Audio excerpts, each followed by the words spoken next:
بسم الله الرحمن الرحيم. إن الحمد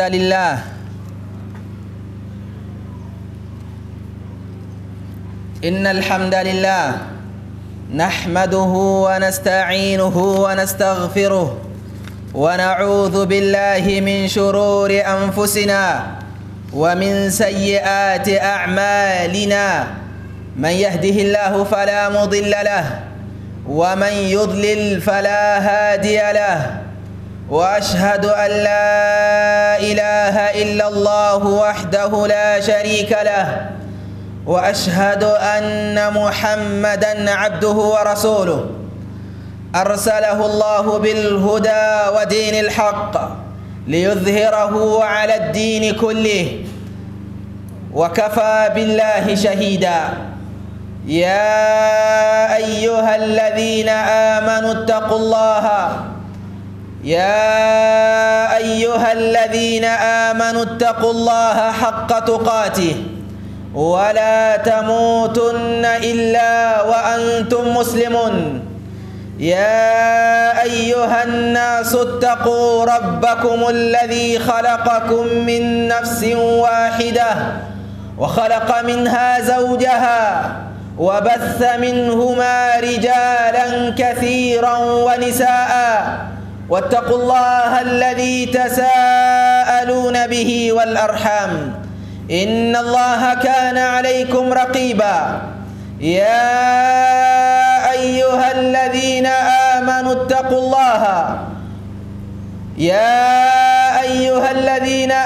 اتقوا الله وقولوا قولا سديدا يصلح لكم أعمالكم ويغفر لكم ذنوبكم، ومن يطع الله ورسوله فقد فاز فوزا عظيما.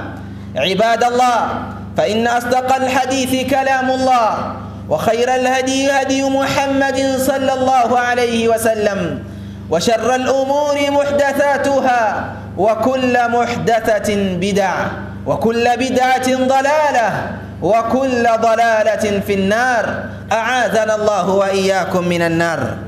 أيها الناس، لقد كرم الله الإنسان بنعم عظيمة وآلاء عميمة، وفضله على كثير ممن خلق تفضيلا، ووهبه على سبيل الامتنان بيانا يمتاز به عن غيره، ويبين به مراده، ويحقق غايته.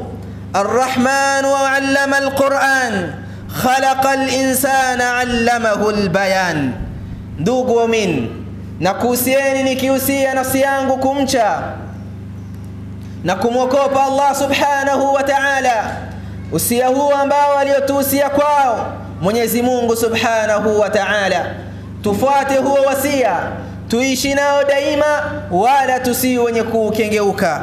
Ndugu waumini, enyi Waislamu, ya hakika ya Allah subhanahu wa ta'ala amemuumba mwanadamu na akamkirimu mwanadamu kwa neema ambazo zilizokuwa kubwa kabisa, na kwa mazuri ambayo yaliyokuwa mapana na makubwa, na kwa fadhila ambazo zilizokuwa nyingi, kiasi kwamba Allah subhanahu wa ta'ala amemfadhilisha mwanadamu kutoka kwa viumbe wote ambao Allah aliyowaumba, na kumpa huyu mwanadamu fadhila ambazo zilizokuwa kubwa kabisa.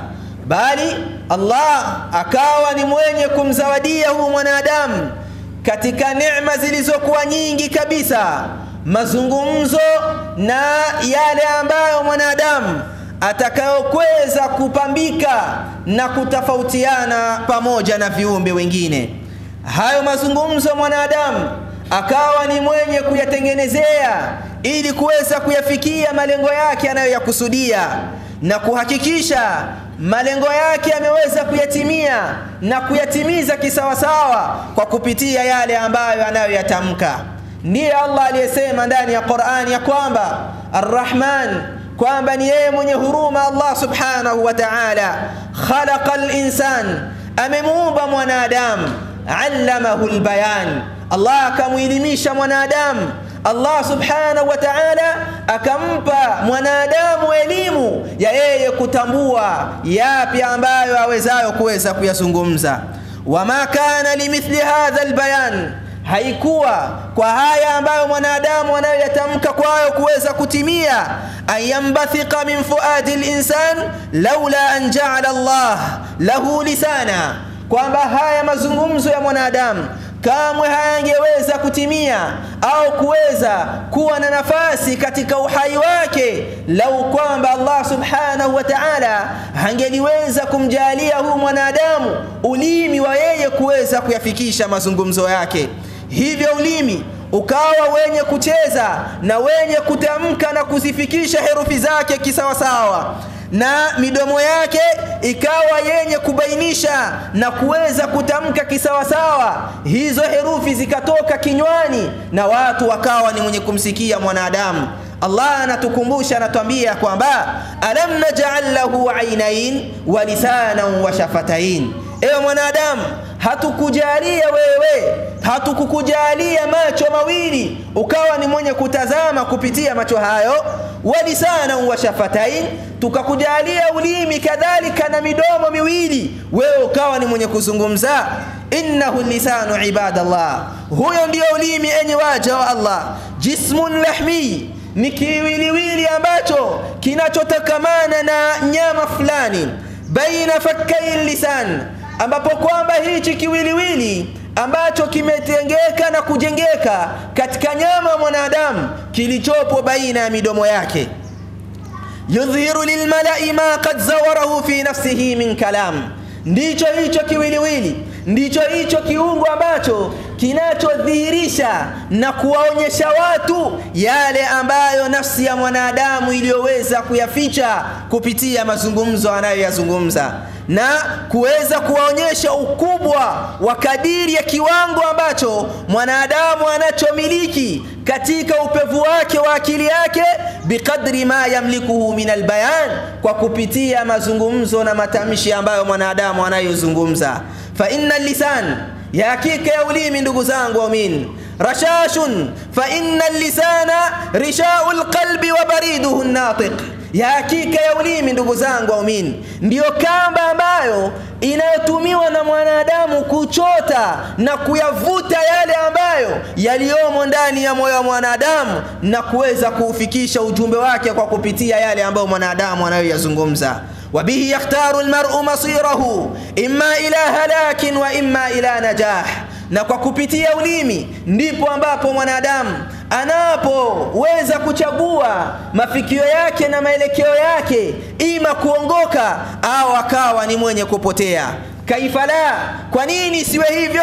Wal Mustafa sallallahu alayhi wasallam huwa man qala, naye mtume kisha tangulia kusema ya kwamba wa hal yakubbu an-nasu fi an-nari ala wujuhihim au ala manakhirihim illa hasaidu alsinatuhum. Anasema kwamba mtume anamueleza Muadh, na ewe Muadh, si kwamba wanadamu hawa watakuwa wenye kuburuzwa na kupelekwa na kutupwa ndani ya moto wa jahannama, huku wakiweza kuburuzwa nyuso zao chini hadi kwenye yale ambayo ni vifua vyao, kuburuzwa kupelekwa motoni.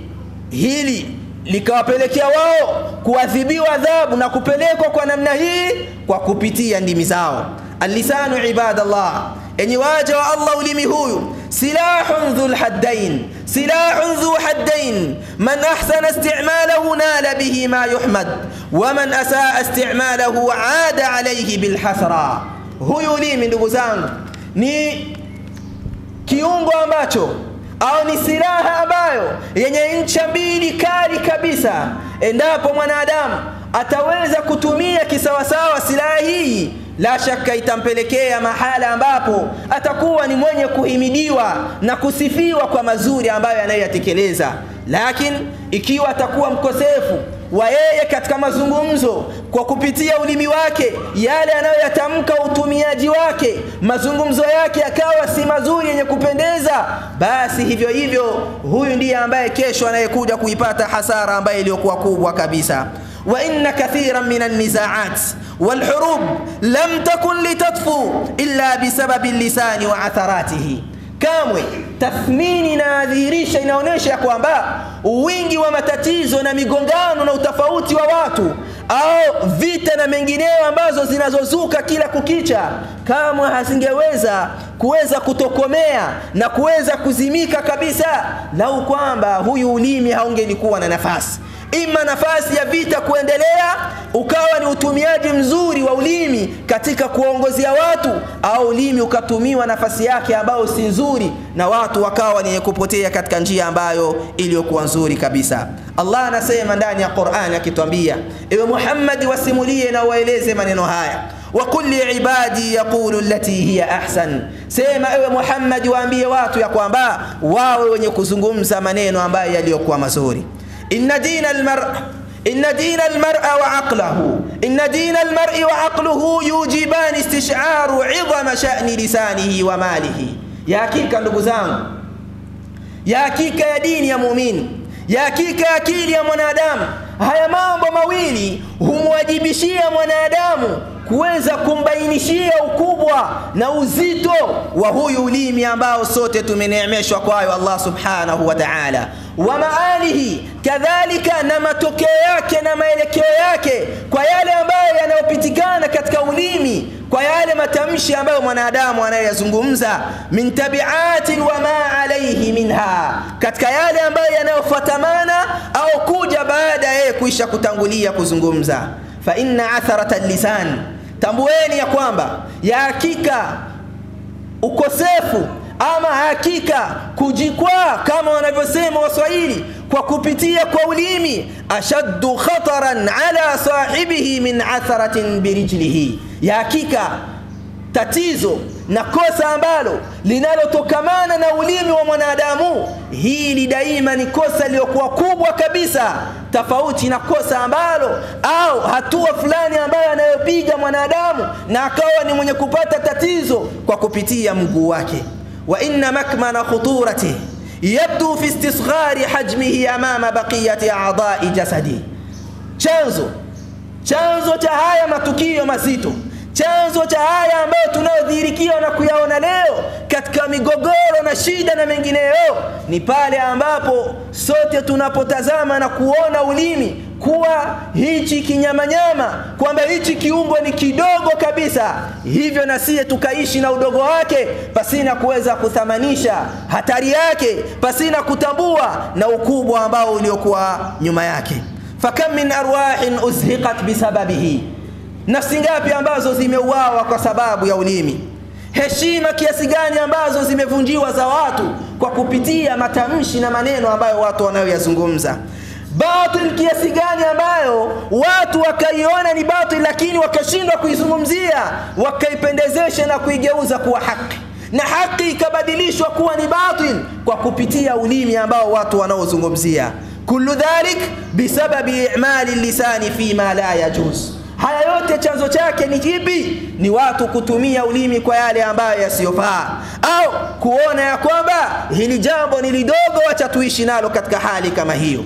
Ndugu zangu, alwaqi' ibadallah, hali halisi unapokuja kutathmini sawa na mazungumzo ya watu, sawa na matamshi ambayo watu wanayoyazungumza na kuyatamka na kuwatazama na kuwatathmini watu, tayari kanuni zinakuonyesha na kukudhihirishia kwamba watu katika mazungumzo yao hali halisi wao wamegawanyika katika makundi aina tatu.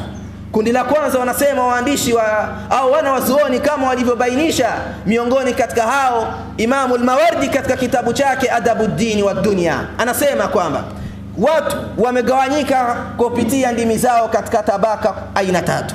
Tabaka la kwanza, hakimun, ni mtu ambaye ni hakimu katika mazungumzo yake, ay yaquduhu aqluhu lisanahu, kwamba huyu mwanadamu akili yake ndiye ambayo inayoongozea ulimi wake. Falahu aqlun hadirun wa dinun zajirun, anayo akili ambayo kamwe haiachani na ulimi wake, bali akili inaenda ikiyalinda na ikiyachunga yale ambayo mtu anayoyazungumza. Dini yake nayo ikamwekea mipaka kiasi kadhaa cha yeye kutokuvuka hiyo mipaka katika kile ambacho anachokizungumza. Huyu ikawa kwake kuhukumia mambo au kuyaendea mambo, yaarifu mawadhi al-ikram bil lisan, atambua kwamba sehemu hii yafahamia kupaendea kwa kuikirimu nafasi hii kwa kupitia ulimi wangu kwa yale ambayo yanayostahiki, wa mawadhi al-ihanati bihi, kadhalika na kutofautisha kwamba sehemu hii si sehemu iliyofaa kwa haya ninayozungumza, nikatumia hali nyingine au kwa uslubu mwingine kutokamana na hali. Huyo ndiye katika aina ya kwanza ya wanadamu kwa kupitia ndimi zao. Ama aina ya pili ya wanadamu, ama aina ya pili ya wazungumzaji katika mazungumzo yao ni yule ambaye wamemuita wanazuoni ya kwamba ni naziqun. Naziqun ni mtu gani? Ni yule ambaye amma an-naziq fa inma yaquduhu tayshun tha'irun wa salafun 'afirun. Mtu ambaye amebeba sifa ipi? Ni sifa ya mtu ambaye hana utangulizi wa kimakini katika yale anayoyazungumza, wala hana aina fulani ya kibusara kwa kile ambacho anachokiendea katika aina yote, bali ni hamasa fulani zinamjia na yeye akaamka na hamasa, bali ni uvumi fulani ambao unaovuma na yeye akaenda na ule uvumi namna unavyokuja. Ndugu zangu waumini, hivyo ikampelekea huyu mtu ambaye ni mwenye hamasa, mwenye kutokuwa na umakini kisawasawa, kumpelekea kuanguka katika dimbwi ambalo yeye hawezi akajihukumia baada ya kuisha kuingia. Fala maana lilanati indahu, huyu hana aina katika kamusi ya uhai wake au katika upevu wake wa akili maana ya utulivu katika kuyaendea mambo. Walaysa ladayhi hududun wala khututun hamra'un fil alfaz, hana cha mipaka wala hana kutambua kwamba nafasi hii ni mimi kutokuvuka katika maneno haya ninayozungumza pasina kuwa na utambuzi na hali yoyote.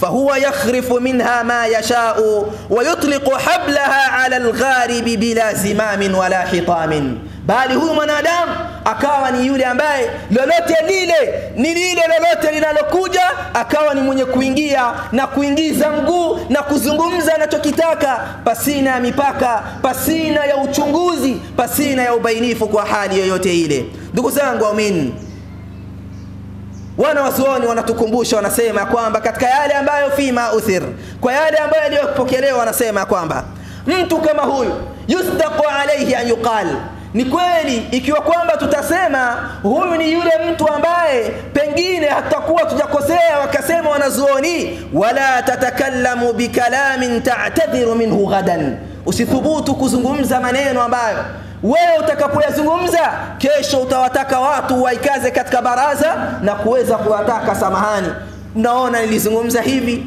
nilikuwa na hasira, nilikuwa kadha na mengineyo. Huyu ndiye mtu ambaye wakamuita wanazuoni ya kwamba ni naziqun.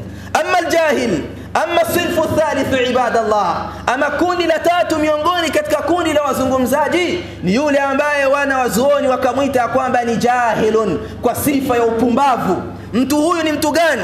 Fadhalikum man yaqudu lisanuhu, fadhalika man yaqudu lisanuhu wa aqlahu fayakunu bihi aduwa nafsihi. Huyu ni mtu ambaye yeye hana lolote katika yale anayoyazungumza, bali ulimi wake ndio ambao umetawala akili yake.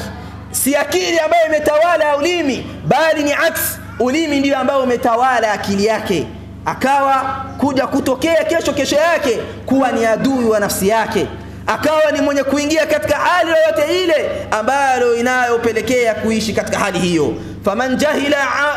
faman jahila 'idhama sha'ni al-lisan jahila ma sayatalaffadhu bihi, yeyote ambaye atakayekuwa na hali ya ujinga ya kutokutambua ni yapi ambayo anayoweza kuzungumza, anayoweza kutambua uzito wa matamshi na maneno na ulimi ukubwa wake, la shaka ya kwamba huyu ukosefu wa yeye kutokutambua yapi atakayoyazungumza utakuwa ni mkubwa kabisa. Thumma inna kathrata al-kalami ibadallah, hivyo basi tambueni enyi waja wa Allah, ya hakika wingi wa maneno laysa huwa alamatun lililm, sio dalili ya kuonyesha kwamba huyu mtu ni mjuzi, huyu mtu ni shekhe, huyu mtu ni mwalimu, huyu mtu ni mzuri, huyu mtu ni mashallah mbobezi. La, faqad yakunu samtu ilman taratan, huenda ukimya ikawa ni elimu wakati mwingine. Kama yakunu al-kalamu ilman tarat, kama vile vile elimu bila shaka, kama vile vile mazungumzo bila shaka, au matamshi ya mtu ikawa ni elimu yenye kubainisha kiwango cha mtu ambacho alichokuwa nacho. Waqad kana salafu rahimahumullah ta'ala muzahiman kalamahum, hivyo ndivyo walivyoishi wema waliotangulia. Namna gani walivyokuwa ni wenye kulinda yale ambayo wanayatamka katika maneno yao. Laisa shartan an yakuna samtu jahlan bishay. Ndugu zangu waamini, si sharti ya kwamba ukimya ni dalili ya kuonyesha kwamba mtu hana akili ya chochote, hana kutambua yanayozungumzwa, hana kuelewa kile ambacho kilichoko kwa watu. Hapana ndugu zangu, bal innahu yani badahatan badahatan laysa thamatan ma yastahiqu alkalam, bali maana yake ukimya unaweza kuwa na tafsiri ya kutafsiri ya kwamba haya yanayozungumzwa hayana haja ya kuweza kujibiwa, haina haja ya wewe kuweza kuyafuatilia wakati mwingine. Na haya ni kwamba mimma la shakka fihi, katika mambo ambayo hayana shaka ndani yake, anna man ahsana samtahu ahsana kalamahu, yeyote ambaye atakayekuwa mzuri wa kutambua ni lini akae kimya, lini aache yapite uvumi uendelee, akakaa na ukimya. Si kwamba ni mnyonge anashindwa kuweza kujibu, ashindwa kuweza kuzungumza chochote. Atakayekuwa na sifa hii njema ya kuweza kupambanua lini pa kuzungumza na lini pa kukaa kimya panapostahili, basi ndiye mzuri wa lini wa kuchagua yatakayoweza kuzungumzwa. Allah anasema ndani ya Qur'ani kabisa, ya ayyuhalladhina amanu taqullaha wa qulu qawlan sadida, enyi mlioamini mcheni Mola wenu na mzungumze maneno ambayo yaliyokuwa mazuri. Aqulu qawli hadha wa astaghfirullah li wa lakum fastaghfiruhu fa ya fawzal mustaghfirin wad'u rabbakum wa antum muqinuna bil ijab, mtakeni Mola wenu msamaha, kwani ni yeye mwingi wa huruma na ni mwingi wa kusamehe. Alhamdulillah, tunamshukuru Allah ambaye anastahili kushukuriwa. Sala salamu ziwe juu yake Mtume Muhammad sallallahu alayhi wasallam. Enyi ndugu waumini, fi alamin wa fi bi'atin mali'atun bithartharati wasurrah, katika ulimwengu ambao na katika hali ambayo yenye uhalisia wa maisha ya wanadamu na matukio ya wanadamu na hali halisi ya watu ambao tunaishi kwayo katika hali hii, kiasi kwamba jamii imejawa na uwingi wa wazungumzaji pasina kuwa na kipimo, wa uwingi wa waropokaji, ikiwa lugha hii haitokuwa ni lugha ya utovu wa adabu, lakini ndio lugha ambayo labda pengine ikafikia kuweza kuufikisha ujumbe. Ikiwa kwamba ndani ya ulimwengu huu ambao au ndani ya hali ambayo wenye kufikia kuzungumza analotaka kuzungumza na akaona wepesi na akaona urahisi ya yeye kuweza kuzungumza, yahsunu bina an naqul, ni vizuri tukasema ya kwamba tahaddath li'arifak, zungumza niweze kukutambua, zungumza niweze kukuelewa. Naam, ni kweli kabisa. Fa innal kalimata miftahul qalb, ya hakika ya maneno, ya hakika ya mazungumzo, ya hakika ya matamshi ambayo mtu anayatamka, huu ndio ufunguo wa kubainisha yale ambayo yaliyokuwa ndani ya nyoyo za wanadamu. Wa biha yu'rafu ma fi nafs, na huyu ufunguo ndio ambao unaotufungulia milango ya kuyatambua na kuyaona yale ambayo yaliyomo ndani ya nafsi za wanadamu, min khairin au sharrin, sawa yatakuwa ni ya khairi au yatakuwa ni ya shar, min sidqin au kadhibin, sawa yatakuwa ni ya ukweli au yatakuwa ni ya uongo, min tawadhu'in au kibrin, sawa yatakutokamana na kujishusha na utulivu ndani yake au yatatokamana na kiburi kwa moyo wa huyo mwanadamu. Mtume Muhammad sallallahu alayhi wasallam anasema katika hadithi ya kwamba, wa inna ar-rajula la yatakallamu bil kalima min ridha Allah la yulqi laha balan yarfa'uhu biha darajat, ya hakika ya mwanadamu atathubutu na kuzungumza maneno ambayo haya yatakuwa ni yenye kumridhisha na kumpendeza Allah subhanahu wa ta'ala. Haya maneno atayazungumza mwanadamu pasina yeye kuwa na kutambua lolote kwayo, lakini haya maneno yatakuwa ni sababu ya yeye kuweza kumuinua daraja mbele yake Allah subhanahu wa ta'ala. Wa inna rajula, na hivyo hivyo pia mwanadamu aweza kuzungumza maneno pasina kujali haya maneno min sukhtillah, haya maneno ni yenye kumkasirikisha Allah, haya maneno ni yenye kuwaudhi waja wa Allah, haya maneno si mazuri yenye kupendeza. Huyu mwanadamu akayazungumza tu pasina yeye kujali, akawa kwa kuwa watu wanazungumza na yeye akazungumza anavyotaka, hii ikampelekea yahwi fi jahannama, ikampelekea kumuingiza ndani ya moto wa jahannama. Rawahu al-Bukhari.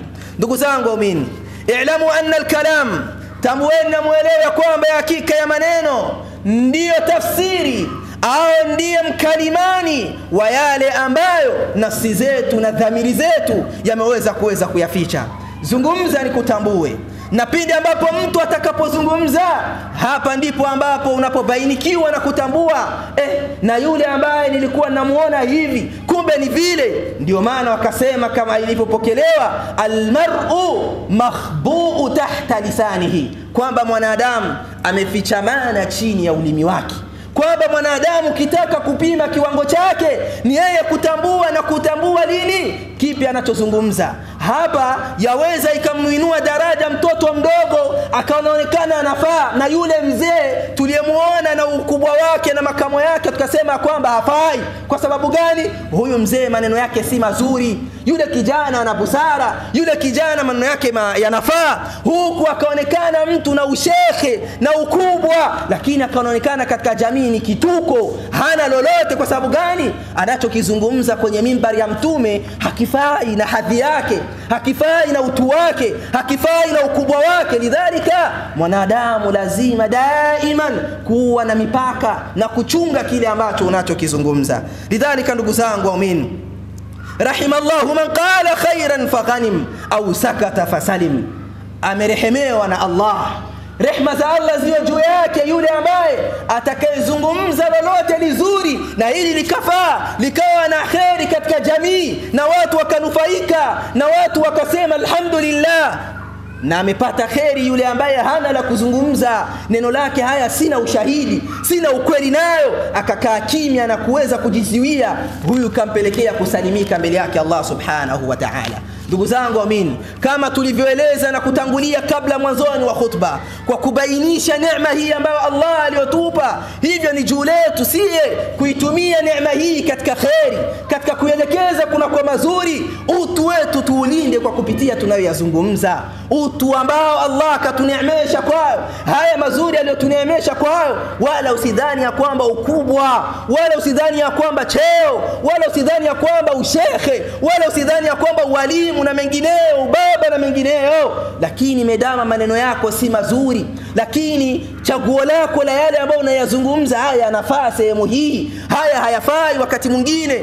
Nisikitiko wakati mwingine mzazi wamkuta hata pasina kujali maneno anayoyatoa kinywani mwake, hata mtoto mdogo anataharaz, anakuwa na mipaka ya kuweza kulinda lini yazungumze au yazungumze maneno haya. Na wakati mwingine masikitiko, si yule baba pasina kuwa na utu, haoni lolote, ni mtoto anasikia aibu, anasema ule ni mzee wangu amesema maneno yale, anashangaa. Lidhalika ndugu zangu waumini, hichi kipimo ambacho kilichokuwa kikubwa cha sisi kuweza kutambuana, cha sisi kuweza kujuana, tulinde na tutazame. Hivyo basi, ikiwa kwamba unahitajia kulinda mipaka ya mazungumzo yako, ikiwa kwamba unahitajia kutambua lini na panafaa kuzungumza, ukawa na kipimo kizuri, anaeleza Imamu al-Mawardi mambo manne shikamana nayo. Vipimo vinne vitumie katika kulinda na kuchunguza. Jambo la kwanza, ikiwa kwamba unataka kujilinda na huyu utelezi wa kuivunja heshima na utu wako kwa kupitia ulimi wako, jambo la kwanza, iwe neno lako, iwe ulimi wako, iwe mazungumzo yako, an yakuna al-kalama lida'in yad'u ilayhi, maneno unataka kuzungumza pawepo sababu na haja inayokupelekea kutaka kuzungumza. Ikiwa kwamba hakuna haja yoyote, kaa zako kimya, wallahi hatokulaumu mtu yoyote kwa wewe kukaa kimya, lakini daima utaendelea kulaumika pindi ambapo utakapokuwa ni mwenye kuzungumza.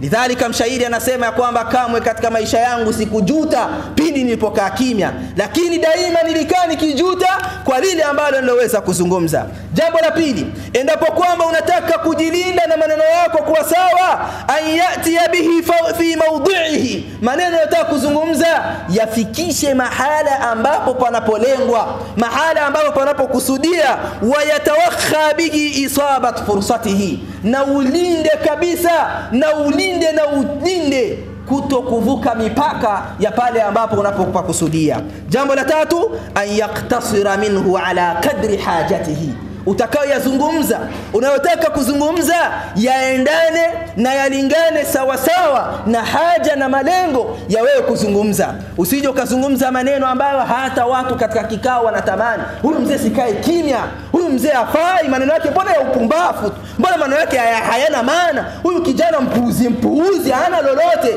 Maneno yako yawe na mipaka, yalingane na kile ambacho unataka kuzungumza. Na nne kabisa, ay yatakhayyara al-lafdha alladhi yatakallamu bihi, chagua kama unavyochagua vazi lako unalovaa, basi chagua na uweze kutazama ni yapi ambaye yanayofaa kuweza kuzungumza. Lugha ya mtoto yatafautiana na lugha ya mtu mkubwa, lugha ya mtani wako inatofautiana na lugha ya mwenye njaa, lugha ya mtu ambaye ni tajiri inatofautiana na lugha yule maskini. Usije ukaleta hapa ukapaleta kule, hivyo matokeo yatakuja kutathminiwa na kuelezewa katika hali ambayo iliyokuwa mbaya. Ilayhi yarfa'u al-kalim, ilayhi yas'adu al-kalimu at-tayyib wal-'amalu as-salih.